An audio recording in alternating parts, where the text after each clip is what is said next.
এই কথাটা মনের মধ্যে বসাই নেন, যে আপনার সে আপনারই থাকবে, যে আপনার নয় সে কোনো না কোনো ভাবে চলেই যাবে।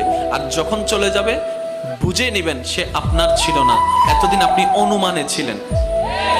যেটা আপনার পাওয়ার সেটা যদি ওই পৃথিবীর শেষ প্রান্ত যদি থাকে, কোনো না কোনো ভাবে সেটা আপনার হাতেই আসবে।